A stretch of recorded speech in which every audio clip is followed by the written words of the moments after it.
Hello everyone.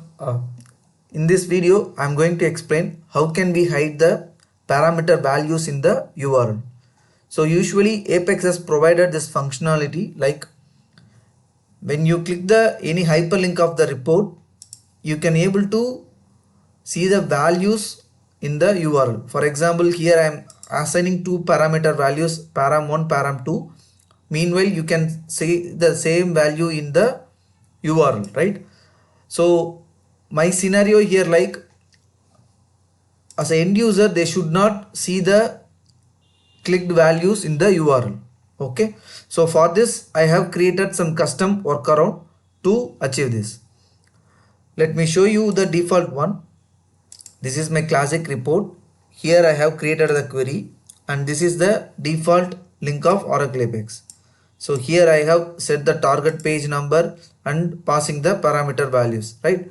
So when you click here, as I mentioned earlier, you can able to see the values. Like this is my parameter 1, that means page item 1 value is 20 and page item 2 value is research. So how can we hide these values? Also we can pass the values to the parameters.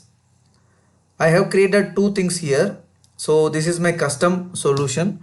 When I click the accounting here, now you can see values also paused here. Also you can able to see the results, but you can't able to see the any values in the address bar. Let me show you again. Now I am going to click the sales.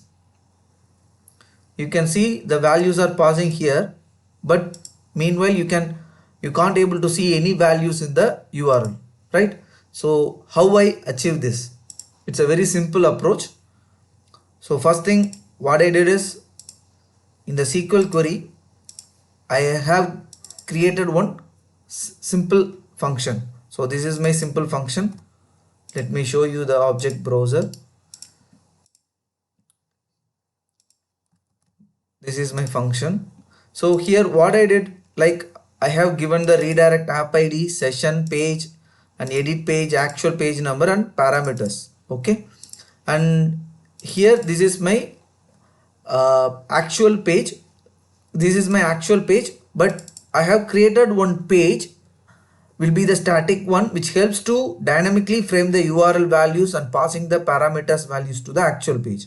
So here I have used simple same util like apex underscore util prepare URL. So checksum type will be the session. Okay, so using this function I am going to create a SQL query here. So this is my function, this is my app ID, session and page number 3. So this is my default page which helps to convert the parameter values as one by one. Okay, so let me show you the page number 3. In the page number 3 I have created 3 items. One is app ID, page number and params.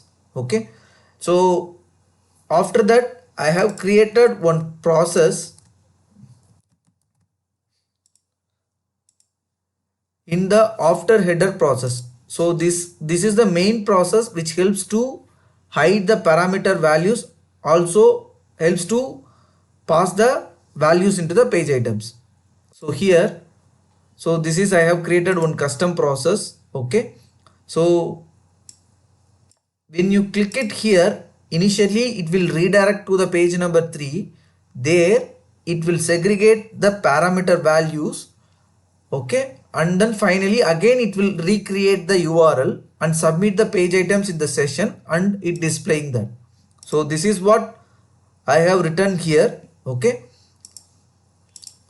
so now you can see if you click any values it will pass and it helps to bring the solution whoever wants to hide the parameter values in the URL bar. Okay, so I hope this will be useful to you. If anyone needs this code, I will put it in the description box. Okay, so thank you so much for watching.